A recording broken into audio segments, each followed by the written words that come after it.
Welcome to What Was on Wire. Today we're talking about Tiong Sing's critical assessment of national unity and the dangerous tendency to sensationalize minor issues. Tiong Sing, the Minister of Tourism, Arts, and Culture, he's put out a pretty forceful warning, hasn't he, about the current state of public discussion. He really has. He's basically arguing that constantly focusing on, well, trivial stuff, things that aren't really essential, it's actually damaging Malaysia's stability. Yeah, it's putting it in jeopardy. That's a powerful signal, especially, given his role.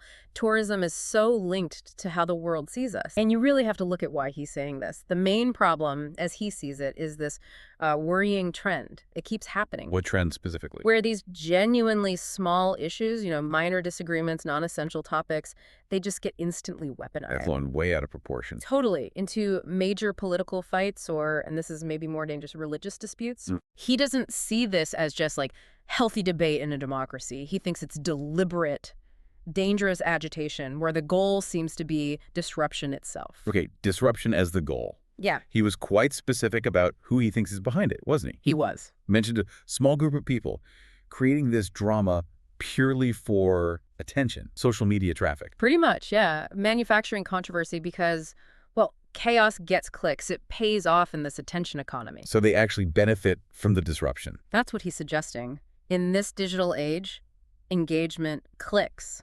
That translates directly into political visibility, sometimes maybe even money, ad revenue for the platforms hosting it all. But isn't there a risk there? By calling out these small groups and their chase for traffic, isn't he sort of giving them the attention they want? That's a really valid point. It's a tricky balance for sure. He's putting their issues on the national stage just by responding, maybe. Perhaps. But maybe Tiong's aiming his message more at the rest of us. The silent majority, maybe. The people who end up amplifying the drama, not just the ones starting it. Ah, okay. So it's a warning to us, like, don't feed the beast. Exactly. And the language he used, wow, it was strong. A metaphor. Yeah. He warned a single spark can start a prairie fire. That's not just polite political disagreement language. Yeah, that sounds more like a national security issue. Precisely. He's suggesting that if the public doesn't step back and apply some rational thought, the conflict could spin out of control, become really devastating for everyone. Which is probably why he then pivots straight to the economy, right? Yep. That's the second big part of his argument. Absolutely. He frames social peace as, well, essential for recovery. And why is the tourism minister focusing so much on macroeconomics and social behavior?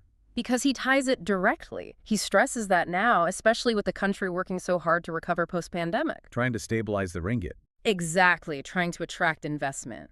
Society needs to be calm, united, rational when tackling challenges. We just can't afford this kind of self-sabotage. Let's dig into that economic link a bit more, because Tiong makes a very clear argument here. Stable economic growth is basically impossible if social balance is lost. It makes sense. If these manufactured fights take hold, that fire he mentioned, it spreads straight to the balance sheets. How so? Well, think about foreign direct investment, FDI. Global money flows towards places that seem stable. Right. Predictability. If international investors look at Malaysia and see domestic politics just consumed by these, often trivial, highly sensationalized, maybe even racially charged disputes, they just see risk. Country risk. They don't really care if it's manufactured or real. Not really. They just see volatility. And that makes borrowing more expensive. It undermines confidence in the ringgit. So Tiong is basically saying social peace isn't just a nice idea, it's hard economic policy. Yes. It's a prerequisite for stabilizing the currency, for attracting the kind of high-quality investment Malaysia needs. And if we're distracted by internal swabbles, then that energy isn't going into solving real problems. Infrastructure, corruption, improving the business climate. He's saying this conflict drags everyone down economically. Everyone suffers, regardless of race or position. So the cost of that political traffic he mentioned, it's measurable in lost national wealth. That's the implication. Especially coming from a tourism minister, that's a direct nod to investor sentiment. Nobody wants to invest significant capital or even book a holiday in a place they think might erupt over something small next week. You need to project certainty. And social certainty is often the first casualty when sensationalism takes over. Okay, but here's where it gets constructive, because Tiong didn't just point out the problems.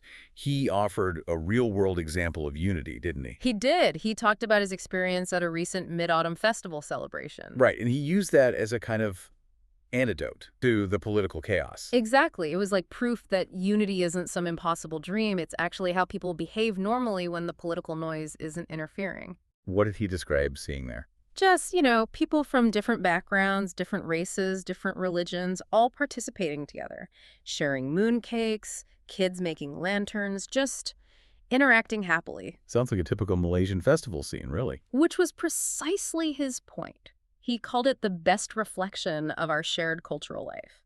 It shows that when people are just left to engage in community life, mutual respect tends to flourish naturally. And he didn't just focus on the crowd, right? He mentioned the local leadership he saw there, too. Yes, that was important. He saw the community leaders actually practicing genuine service. What were they doing? Not fighting over politics, basically. They were managing practical issues, sitting down together, communicating honestly, collaborating across ethnic lines to get things done for the community. Real problem solving. Right. And Tiong identified that spirit, that model of local leaders focused on real service and collaboration as the fundamental basis for stability. He stressed that leadership should always be about service, not ego or political points. So what's the bigger message there? For national leaders, maybe, beyond just the nice festival atmosphere. I think the message is shift the focus from agitation to administration, from short-term political wins or ego boosts to long-term stability. Which brings us back to his core philosophy for the country's future. Yeah. He believes living in a nation like ours, multiracial, multicultural, multi-religious, it demands constant active work on mutual respect and tolerance. Enduring peace and order. Long-term stability. Exactly. It's a concept about sustainable governance, looking beyond just the next election cycle, beyond the immediate political noise. Governing for generations, not just a single term. That's the idea. Tiong's philosophy really holds leaders to a high standard. He says progress needs unity everywhere, government, business, NGOs. But the absolute core function of a leader is to genuinely serve the people, and importantly, let the people decide if that service is good enough. Always remembering that other people's needs are just as important as your own. It's really an argument against self-serving political theater. Okay, so if we take his whole argument seriously, the threat from manufactured disputes, the link to economic stability, the need for service-oriented leadership, what's the crucial step then? What do you think Malaysian society needs to do now to make sure that spirit of tolerance he saw locally gets passed down? That's the big question, isn't it? Maybe it comes down to changing the rewards, what we collectively choose to engage with. Meaning, well, we need to stop feeding the outrage machine. If we, you, the listener, all of us, refuse to click, refuse to share, refuse to amplify content that feels like it's purely designed to provoke and divide, then we starve the agitators. We starve them of the attention they need, the traffic they profit from. It means making a conscious choice for rational engagement, prioritizing real issues over the manufactured drama. It's tough, but maybe necessary. That really puts the responsibility back on all of us, doesn't it? Minister Tiong King Sing's points are, well, a powerful reminder that stability isn't automatic. It's not guaranteed. No, it's maintained through deliberate choices. Daily choices, really. Choosing unity, choosing rational thought, especially when faced with those who seem to benefit from highlighting minor differences or fanning flames. So ultimately, he's asking us all to weigh the costs. Yes.